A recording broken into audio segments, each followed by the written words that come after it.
So I've been reflecting on the Sermon on the Mount, and we're going to look at some parts. This is just kind of a section from the middle of the Sermon on the Mount, and I hope that I'm going to be able to wrestle with you with some big things. Jesus not abolishing the law, but fulfilling it, the kingdom of heaven, the righteousness of the Pharisees and the scribes, and being perfect as our Father in heaven is perfect. Now that might already sound a little overwhelming.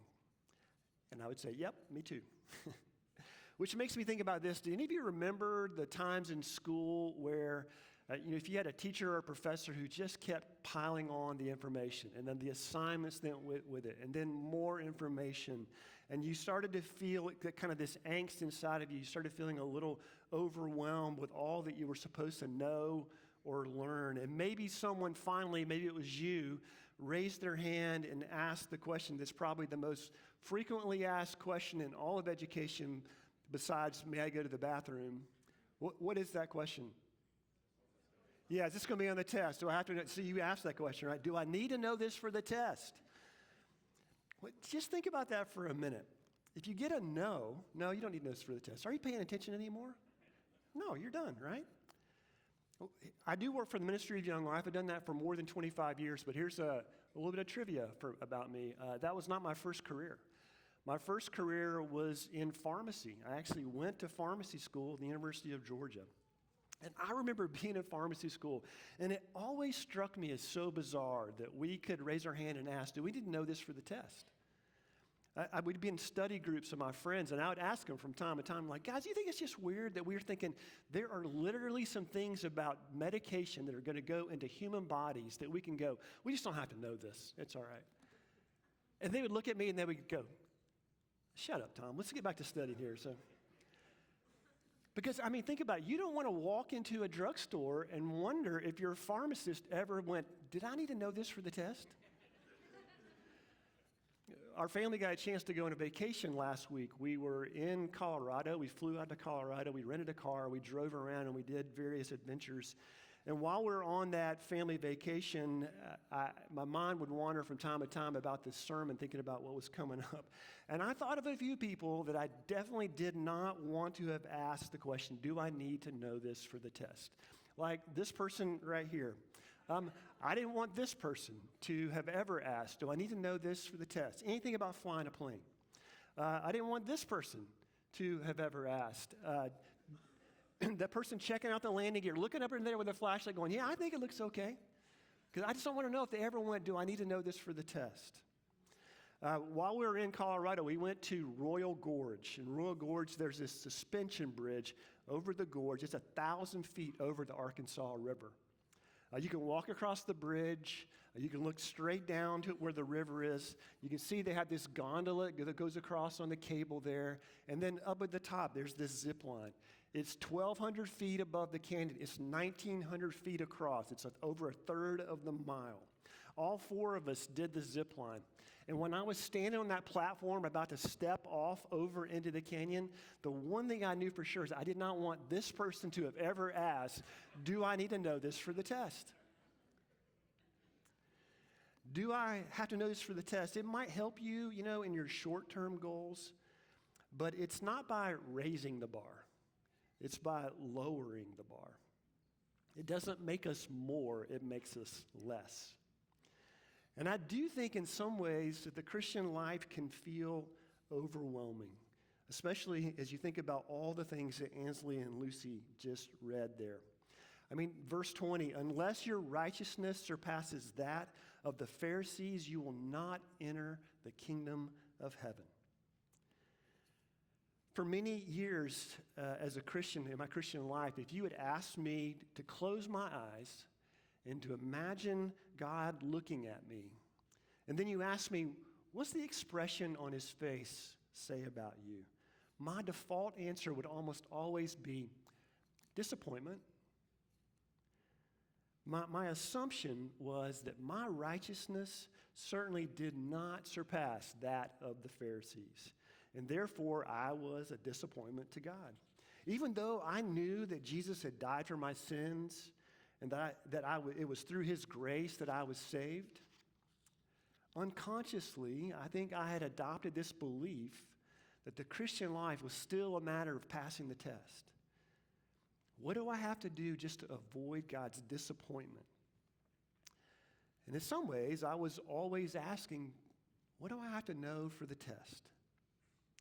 What I had really believed in reality, and I had internalized what philosopher and Christian spiritual writer Dallas Willard called the gospel of sin management.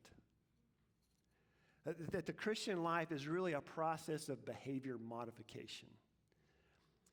Flannery O'Connor, in one of her short stories, Parker's Back, has a character that says it a little more pointedly. He observes Christians in his small southern town, and he says this. He says, some people avoid sin so they can avoid Jesus. You see, not only is sin management not what Jesus is asking of us, it also does not lead us to flourishing.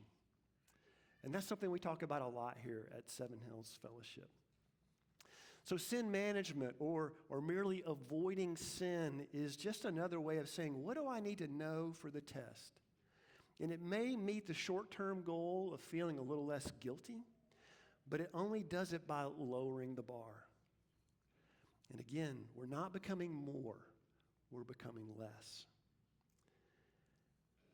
You know, and it seems like I don't really have to convince you that the way we do life these days, whether it's our religious or Christian life or whether it's just day-to-day life, that form of life is really making us less and not more. We just kind of sense it in our bones in so many ways. A number of years ago, not too long ago, David Zoll, who leads Mockingbird Ministries, is a podcast author, he wrote a book called Seculosity, combination of our secular life and our religious life, Seculosity. But the subtitle is really interesting, how career, parenting, technology, food, politics, and romance became our new religion and what to do about it, this striving for more. So he says, at the heart of our current moment lies a universal yearning, not to be happy or respected so much as enough. What religions call righteous. In our striving, we're chasing a sense of enoughness, but it remains ever out of reach, and the effort and anxiety are burning us out. So, what do we do when we come to a passage like, unless your righteousness surpasses that of the Pharisees? Now, on the surface, it might seem like Jesus has just put the bar completely out of reach. There is no way I can exceed their righteousness in order to get into heaven. And we might be tempted to think that's the point, that Jesus wants us to think you can't surpass the Pharisees. Have you seen those guys? I mean, they're just flawless. So Jesus wants us to be overwhelmed with a demand of being righteous that we'll just stop trying real hard and we'll receive God's grace. Now, that might sound somewhat plausible on the surface, but the big problem is it's just not what Jesus said. And I think a lot of this depends on what we mean by the kingdom of heaven and what we mean by righteousness. Now, the kingdom of heaven or the kingdom of God, it's kind of interchangeable terms that Jesus uses, and righteousness are what I would call statue words. If you look at a picture of the Venus de Milo, it's one of the most famous statues in the world. If you look at a photograph, you can only see the Venus de Milo from one dimension. To really appreciate the fullness of the Venus de Milo, you have to go to the Louvre in Paris, and you have to walk all the way around the statue in order to see it. That's why they put statues out in the middle, so that you can see it from all directions. I think the kingdom of heaven and righteousness can be overwhelming standards of us because we're tempted to respond under that kind of overwhelming pressure with, okay, just tell me what I need to know for the test. But that might be because we're looking at the kingdom of heaven and righteousness from a particular angle, only one angle, and we might be missing the fuller meaning. I think what Jesus is actually doing is giving us a different angle on what righteousness is in this new way of life that Jesus is bringing right now called the kingdom of heaven or the kingdom of God. It's a vision for flourishing, one that was not happening, by the way that the seriously religious people, the Pharisees and the scribes, were living it out. So Jesus is kind of taking them to task in some ways. And so remember, this is a sermon. It's a Sermon on the Mount. So he gives some illustrations. And in this section in the Sermon on the Mount, there's 6 examples where Jesus says, you've heard it said, and then he contrasts with, but I tell you, which I think in and of itself is incredibly bold. I admire Jesus for this. You've heard it said, but now I'm telling you. And he takes on these topics: anger, adultery, divorce, oaths, revenge, and loving your enemies.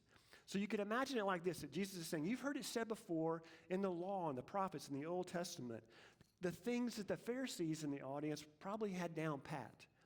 But then he contrasts that with, but I tell you, meaning there's a deeper and richer story that they're missing here.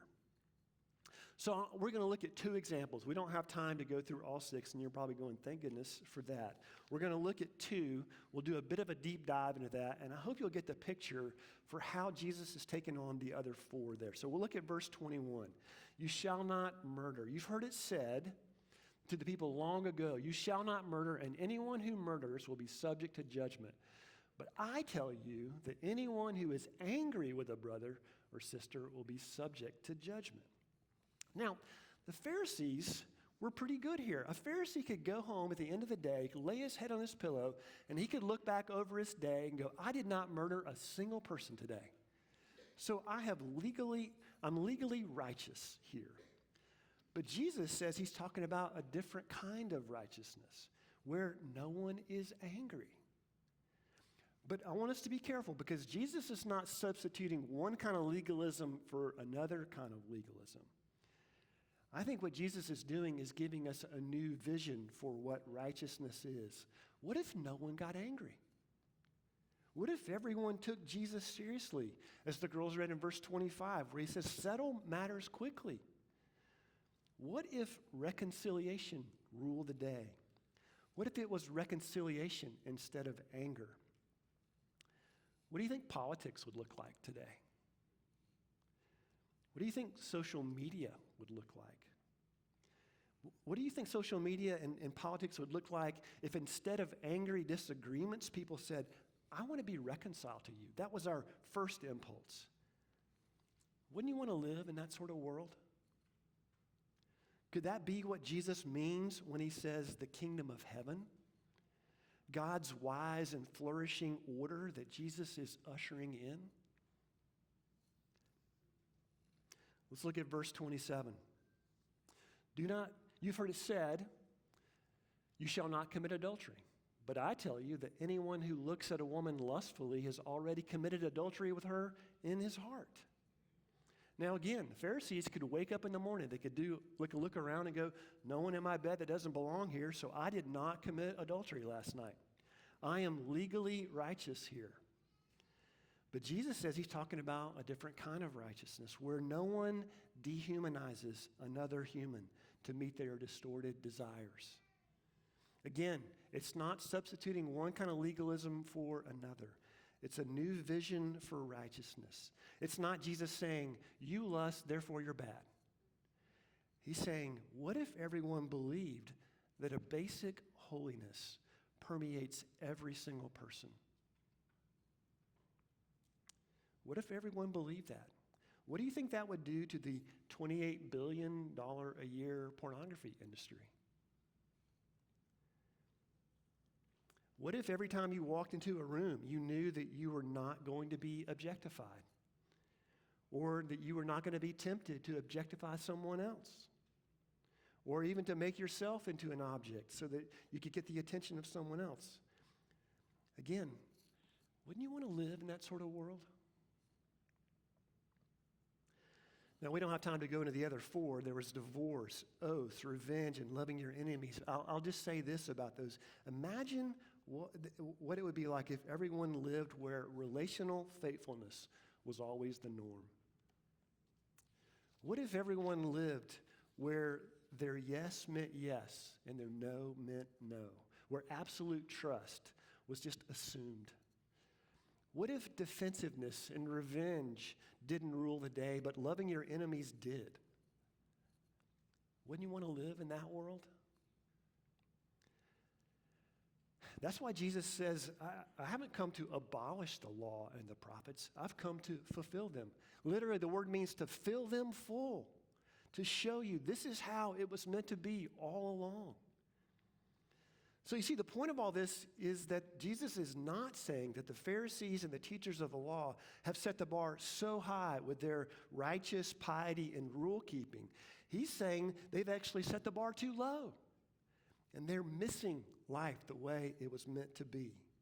And unless your righteousness and my righteousness surpasses that low bar, that do I need to know this for the test bar that the Pharisees and the scribes have adopted, you and I are going to continue in that sin management mode.